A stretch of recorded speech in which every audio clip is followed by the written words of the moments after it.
Welcome to A Canadian Investing in the U.S., a podcast and YouTube channel focused on Canadians buying real estate with host Glenn Sutherland. Welcome to another episode of A Canadian Investing in the U.S. This week, my guest is Marcin Drozdz. Yeah, I literally just talked about this beforehand. Drozdz.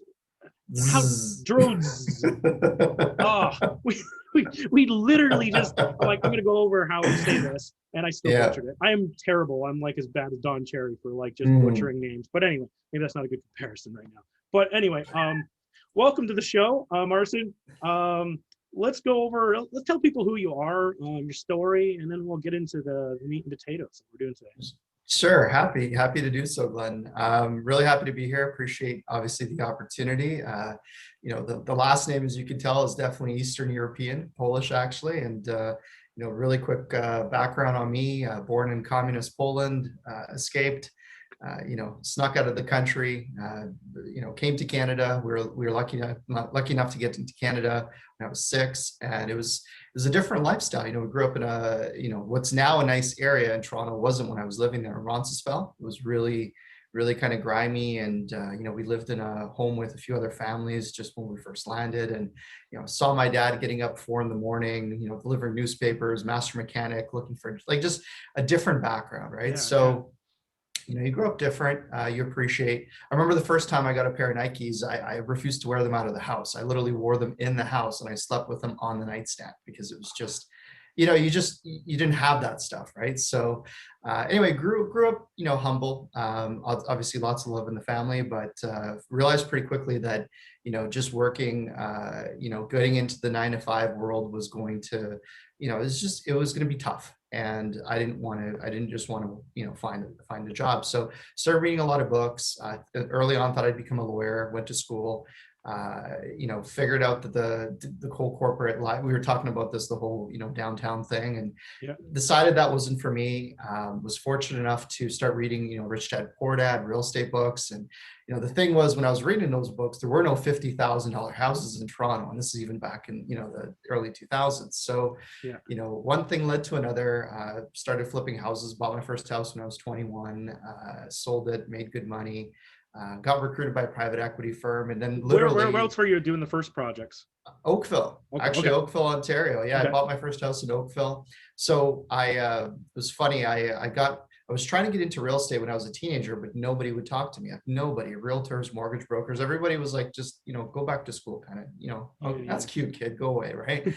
So what I did is I devised a plan to get into the real estate industry by volunteering to work for free for realtors. So I would literally pick up their for sale signs, drop them off, spray paint them, scrape the rust off, repaint them white, like anything just to be in the room when they talked about things, right? Just to get some exposure. So literally that's what I did when I was 19. I banged up my car because those for sale signs were freaking huge, and they didn't fit in my little Golf, GTI back then. So the roof was scraped to crap, but I didn't care. I wanted to just get in the game, right?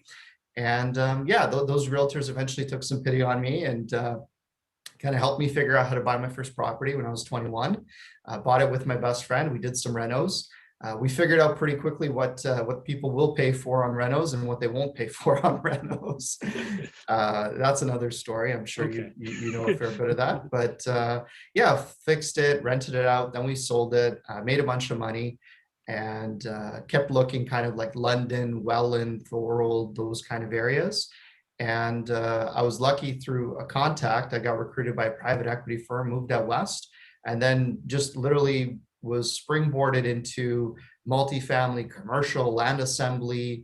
We were doing syndications. I went from, hey, this kid that bought a few little houses to, okay, so we're buying this 300-unit building. We need this much equity, this much debt. Here are the legal documents, go figure it out. And I'm just sitting there going, okay, Google, like, what does this word mean? Because you're literally drinking from a fire hose. And I did that for a bunch of years. Secured tens of millions of dollars in equity for various different projects. Then broke out my own, started doing commercial, multifamily, and fast forward to today, I've secured a couple $100 million in equity and in some cases debt for a variety of different real estate and other types of businesses. And today just really focused on, the real estate industry and focused on showing people how to do that. So it's been a lot of fun. Interesting. Well, we wanted to put this topic all towards like raising money and stuff, but you just brought one thing that just popped in my head: debt and equity. Do you find it's easier to use debt versus equity, or equity easier than debt? Is there any difference in difficulty, a different marketing towards doing it, or a different conversation? Well, as I know, Glenn, the private debt and conventional debt are two different conversations, Yes. right? Yes. And, when I talk about raising debt, I don't talk about conventional debt. I talk about either private syndications, private, short-term, long-term debt, or when I talk about equity, I talk about equity in the traditional sense. Now, when it comes to raising either one of those, they both come with a very high degree of difficulty if you don't know what you're doing. So there's a skill set for both. And it's more of a function of what you're trying to do with the project. I mean, my favorite saying has always been cows don't pay rent. And if you buy land, you can't use debt debt and dirt don't work. Right. Right. So if you're doing cash flow, trying to do debt versus equity is, might make more sense. If you're trying to do something development based, good luck getting debt if there's no cash flow. Yeah, there are lenders that will do that, but you're gonna pay for it. Well, and those lenders, from my experience, are typically guys that are comfortable stepping in to take over that asset. In a lot of cases, or they build huge reserves. And yeah, you can do it, but philosophically, for me, debt and dirt just, it's not my thing. I know there's people that have done it well. Yeah.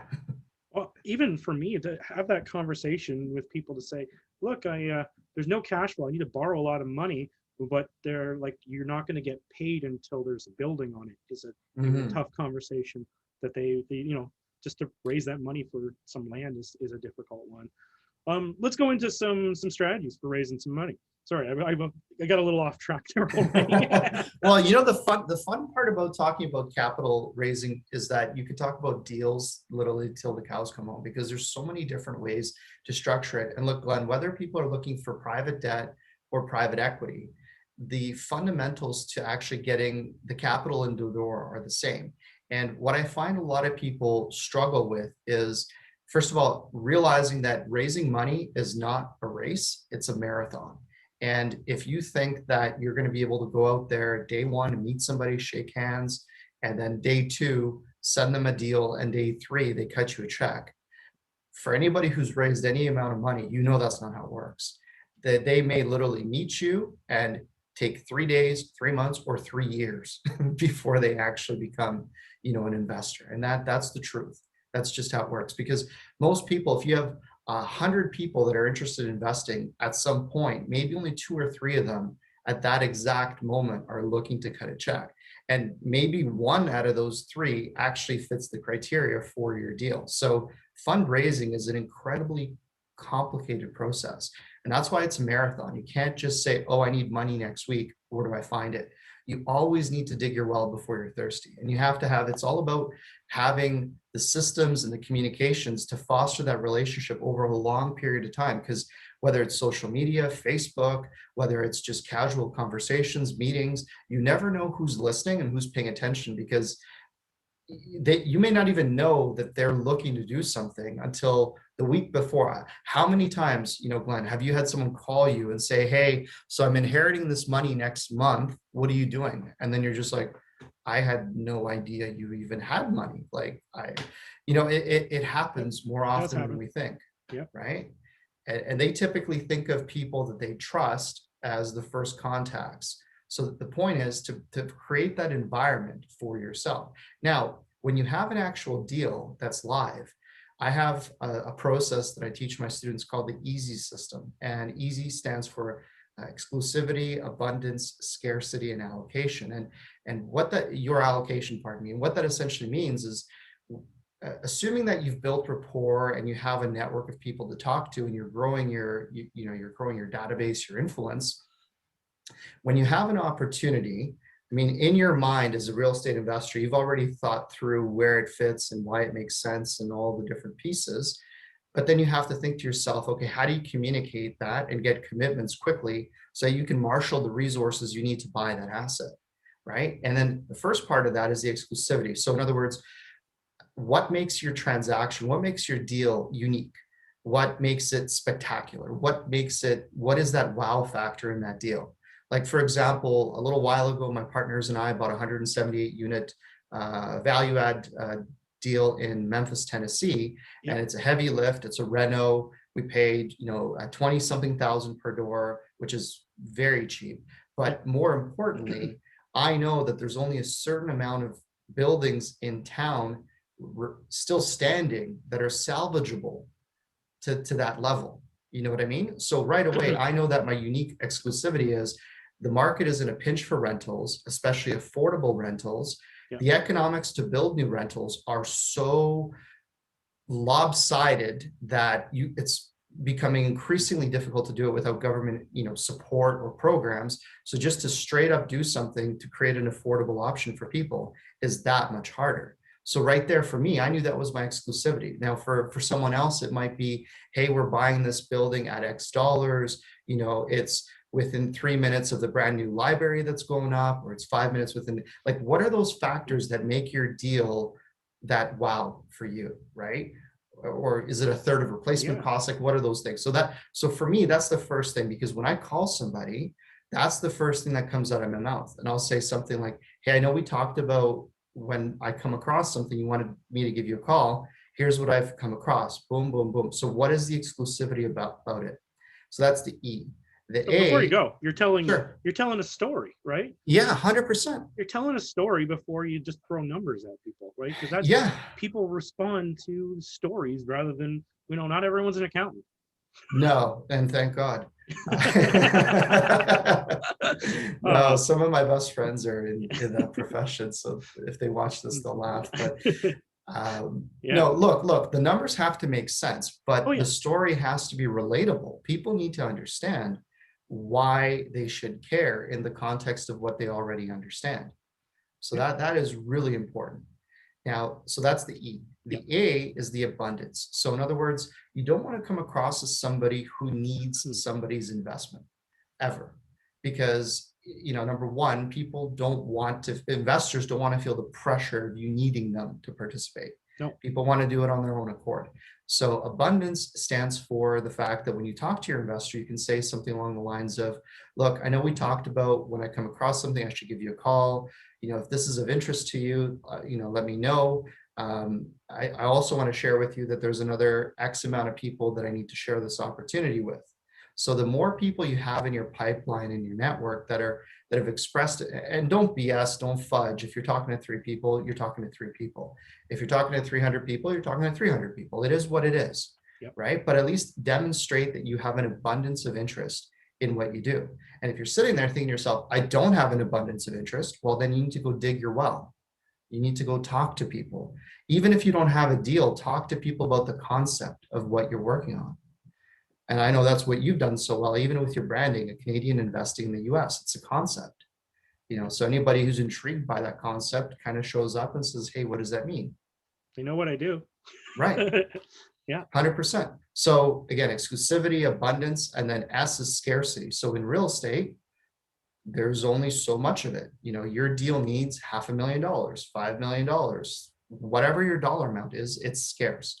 It's finite, it's scarce. Here's what I need. Here's who I'm talking to. Here's what's probably going to happen, and you're establishing the fact that it is a limited opportunity. And that's really important because investors need to know what timelines they have to get themselves in order, whether it's from a liquidity standpoint, whether it's a priority for them. You don't want to have this lingering maybe, because you don't want to waste your time and you don't want to annoy them. Right. So scarcity. And then the Y in the easy system is your allocation. So you would say something along the lines of, if the due diligence checked out on this deal for you, what type of allocation would you potentially be looking at? Yep. So you've established exclusivity, the fact that you have lots of people to talk to, the limited supply, and if they are interested and the due diligence checked out, because again, they've got to do their due diligence. You got to make sure lawyers are comfortable.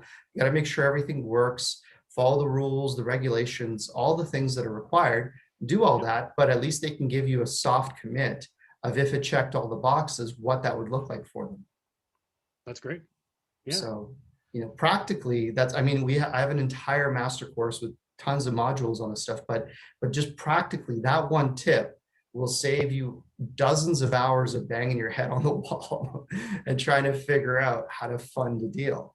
I mean, I'll tell you a quick story, Glenn. I had a deal. This came out of necessity for me. I had a deal once. I was buying in 2010, 2011. I was buying in Winnipeg in Canada, Winnipeg, Manitoba, and we were buying duplexes, triplexes for literally 50 to 60,000 a door. It was insane, and the rents were comparable to Calgary. And like they were very good rents. So we would meter the units, and things were great. I had three duplexes closing in 1 month. And the investor called me a few days before the closing and told me they couldn't write the equity check on all three of these units. And this was, I was still in my early 20s, mid 20s at the time. And I just get off the phone and the world just stopped. And I'm just like, okay, what do I do? So I went back to my network. I set up a meeting with one fellow, came into my office. We're still friends to this day. It's funny. And we're sitting in my office. And what I didn't tell you yet, Glenn, is that my lawyer's office was down the hall from my office. So my closing lawyer was down the hall. So I'm meeting with this potential investor, and the lawyer comes down the hallway, and you can hear him at the reception. Where's Marcin? Where is he? And I'm just like, oh man. Oh, So he comes into the meeting as the receptionist tells him I'm in a meeting. He drops the stacks on the table and says, you know what these are? I'm like, hi, Mr. So-and-so. He goes, do you know what those are? He goes, I go, yeah. He goes, so where are my instructions? Where are the deposits, right? And I look at him and I look at the investor. I go, well, I'm actually just working on that. Can I come see you after?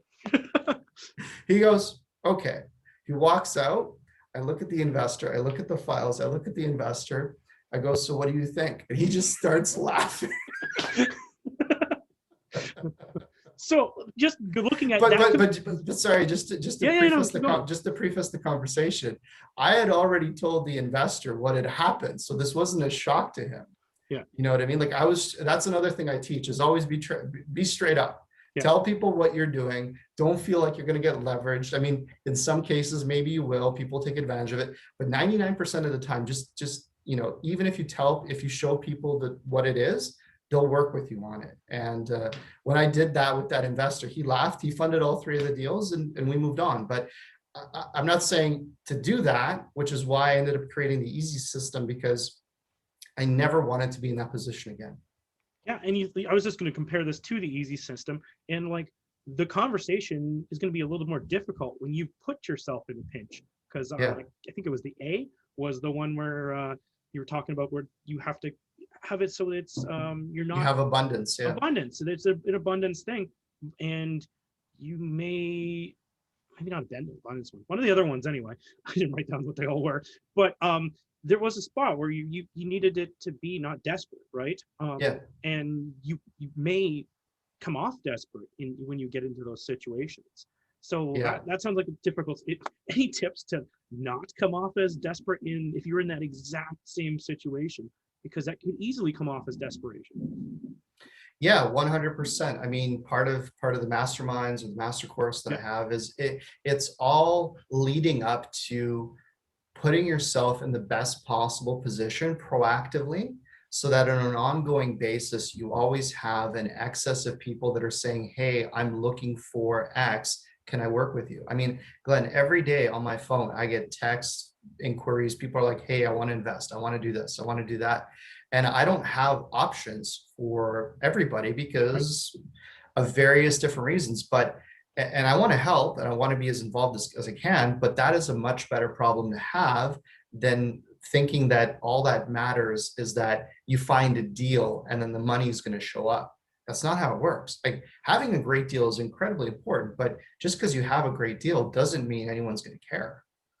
Oh yeah. The how does that phrase go? The find the deal and the money will show up. But, yeah, right. Yeah, I know. It could, if you've laid the groundwork, right? If you've done your homework, you've created the relationships, you've fostered the relationships, then it could be something that you could raise money really quick. A lot of times when I hear those stories where people are like, oh yeah, I found this deal and boom, I funded it like that. And you're like, I think there's more to the story that they haven't shared. Right. I think that's a very difficult thing unless you have, but still, you'd have to have somebody in your pocket. If you had no connections and doing that from day one with that, that's going to be so difficult. Of course. And then the other problem with only relying on one investor or one funding source is that eventually, if that becomes clear to the other party that they have a disproportionate amount of control over the transaction or your ability to do transactions, eventually those economics aren't going to work for you. And that's another very big problem is that, I have this, call it debate with frontline operational people or deal sourcing people quite often, where they think what they're doing is akin to splitting of the atom, right? Where, their world is the only thing that matters. But this capital markets world is a multi-billion trillion dollar space for a reason, because at the end of the day, you can't do this without this, and vice versa. They have to coexist. And most people, real estate people, they take courses, they spend time, they really zero in on this side of the equation, and they think that things are just gonna, like a vacuum, money is just gonna fly into it, and that's not how it works. Okay, yeah, no, I like it. Lessons, any tips, lessons, things that have other stuff that hasn't gone to plan, things you fixed, any tips? Well, I think one of the biggest lessons for anybody on the capital raising side, once you go to raise capital, is, like anything else in life, whether it's with your spouse or friends or whatever, under promise and over deliver. There's some people that when they're raising money, I call them rookie mistakes. They'll promise the world to their investor, and under the best set of circumstances, they'll season that pro forma to perfection. Like literally the rents in the market are, let's just say they're $900, but in 5 years they'll be $1,000. Okay, great. We're going to start at $1,000 today because we're going to be that much better. The effective gross income as a percentage of your revenue, for your asset class is 55%, but no, for us, it'll be 65 because we're going to run our business that much more efficiently than everyone else. Like you can't defy gravity for any extended period of time, right? It's kind of like Wile E. Coyote when you run off the cliff and eventually, there's nothing there. And I find that a lot of investors, because they're so eager to raise money, they think that they have to put their absolute best foot forward and set up impossible scenarios to be able to say that they're going to be able to return whatever type of return just to make people go, yeah, I want to do that. Well, aside from potential legal implications from making those types of representations, you're also setting yourself up for a really crappy scenario, because even if your deal performs, let's just say 8%, 12%, 8, 14, whatever, 18%, whatever performs, if you promise somebody more than that, you now have to explain yourself. Whereas if your deal can perform at, let's just say, a 2x multiple over 5 years, where you double their equity, you can do that, but you say that your target is, let's just say 10 or 12% per year, and you come in at 16 or 18%, well, then you look like a genius. Yep. And those are really important distinctions. Now, I can tell you that most investors are not going to walk from your deal within reason if your returns are posted at X versus Y. If it's that extra two, or like if they're comparing your deal to another deal, like they're comparing rate shopping for mortgages, that's probably not the right investor, because they haven't actually looked at the deal. They haven't looked at the risks. They're not buying a mortgage. This is an investment. There's a different value prop here. Yeah. Look, your business, I mean, again, you have the Canadian investing in the US. And I mean, that is a unique selling proposition. It's a concept. You get people's attention. And that's important because it gives you time to build a relationship over an extended period of time. And that's ultimately where investing comes from. It comes from trust, it comes from familiarity, and it comes from a feeling of continuity. They feel like when they write you a check, whether it's $50,000 or $5 million, whatever it is, they feel like you're going to be there. And that's really important for an investor. So if I was to impart one other piece of information is, if you're looking at raising money, even if it's in 12 months or 24 months, get in the habit of being present in front of the people that you want to work with, whether it's a newsletter, an active website, a blog, a podcast, videos. Be active and put good content out there, And, I've seen your videos. It's not like you're out there trying to sell yourself and sell your services and things like that. Like, I mean, indirectly, we're all doing it by the very nature of what we're talking about. But, you're never going to hear me come on a podcast and hold a brochure and be like, okay, so here's the deal. And for a limited time, like most people turn it off. Right. Like, you don't need that stuff. This isn't, late night TV at 3 a.m. Like, this is the world today. So people want to be informed. People want to be educated. People want to work with people they can relate to. And, that's why I say it's a marathon. It's not a sprint. This is not you're not going to put your real estate investor hat on a Monday and have a check on a Friday. Right. And that's the perspective you have to have. If you understand that, you'll treat people differently, you'll communicate differently, and you'll have a different outlook. And ultimately that will compound on itself. What from before, when you're talking about like promising, what you're promising for returns and trying to be underestimate and stuff, it's a lot easier to reuse the same investors and then to under deliver, and then they just go find a different person to invest their money with.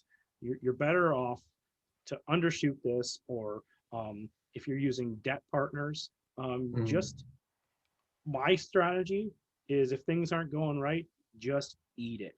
Pay the people and don't ever tell them that there's a problem or anything, and just eat it, so that they will invest with you again. And you make sure it's perfect, it runs the plan, they get what they're promised, and that's the people who are going to invest again. So you're going to give them their money back, and they're going to need something to do with it again. And if you've proven yourself to be reliable and trustworthy and do what you said you're going to do, which is the biggest thing in the world, they're likely just going to give it right back to you to reinvest in something else, and you can both grow together. Yeah.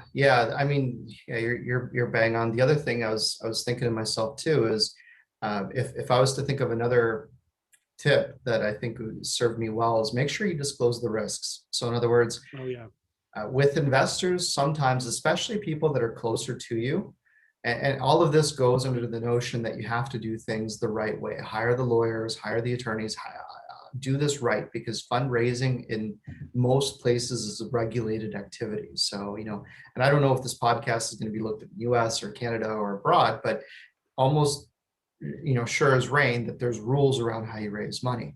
But beyond those rules, there's also a component of setting the right expectations. So, I've seen people make comments where they'll say things that give people the impression that there's no way to lose money on something. There's always a way to lose money. There is always a way to lose money, because if there wasn't, you'd be investing in a treasury bill, which has its own ways of losing money, but that's a different conversation. So setting expectations is important, because if somebody says, how do I lose my money? Your response should be, well, here are the risks in the projects, this, and here's how we mitigate them, but these are still risks.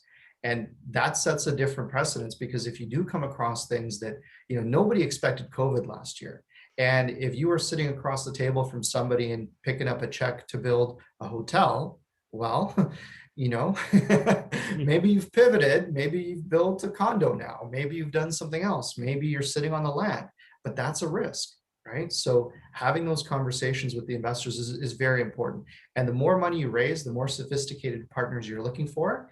If you don't start with return of capital conversations rather than return on capital conversations, your meetings will be short-lived, because they want to know how you've mitigated the risk first before you sell them on the upside, because their upside is a function of how you've mitigated their risk first. Yep.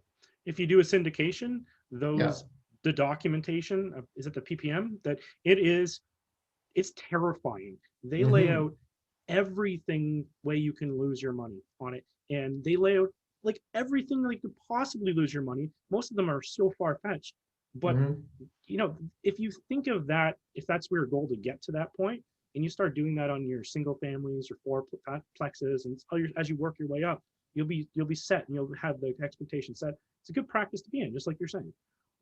Anyway, going on, I'm just basically repeating you, but it's a lot of those, if you do the big ones, it is like they lay it out for you. It's the small ones that people often are the ones who skip on that stuff. And it could be the way they do their investor presentations too, that they leave it out and it's only in the paperwork. Yeah, I mean, look, it makes you more credible when you disclose potential risks and you walk people through them and you let them know how you've mitigated them. The other thing that I guess I'll piggyback on this is making sure you never, I would never work with an investor of any sort if the money they wanted to allocate to me was their last dollar. I'm not interested in that. Whether they're accredited, sophisticated, whatever it is, don't care. If you're telling me that this $100,000 is the money that you need for your kid's education, for whatever it is, and in your mind this is just a short-term investment, I am not interested. I don't want that pressure. I don't want that burden. It's a philosophy that I implore people to, really take to heart, because those people will call you on a daily, weekly, monthly and communicate with your investors by all means. But if somebody's so high strung on that last 50 or 100 grand or whatever it is, I would advise people to avoid that. Yeah, and that's the danger, that you get a lot of it going into the US because a lot of people have a line of credit with their 30 or 40 grand, and that's all they have to invest, and they're going to put the whole thing on the table. Yeah, I mean, look, if people want to do that, they're welcome to do with their money as they please, but it won't be with me. If they want to, it's interesting because you can go buy a brand new truck for 75 grand and pay that thing off for the next 5 years, and you're going to lose money on that. But if they give you that 75 grand and they lose money with you and they need it, like I don't want that burden. How do you approach that sort of subject? Do you ask them how much money they have and then what percentage this is of the deal that you're using in the deal? Or do you more just ask, like, is this your last dollar? Like, which way would you approach that? Well, I mean, for starters, any of the syndications or any of the larger offerings we've done, we've only worked with accredited investors. Yeah. And that in of itself is a pretty large barrier. But also when you have a conversation with the individual, you figure out how liquid they are, how much, like, I know the people that I'm working with really well. And for some of them, they wouldn't remember that they gave me 50 grand or 100 grand for a deal because it's so insignificant to them.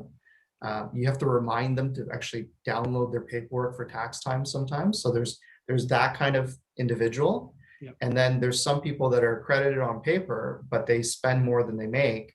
And that 50 grand is a lot to them. So just because they're accredited, you spend time with people, you talk to them, you figure it out. There's syndicators out there that work with everybody. They have low minimums. There's additional thresholds and requirements that you have to work with. I haven't gone down the path with that at this point. I've done it in the past, but most recently, no.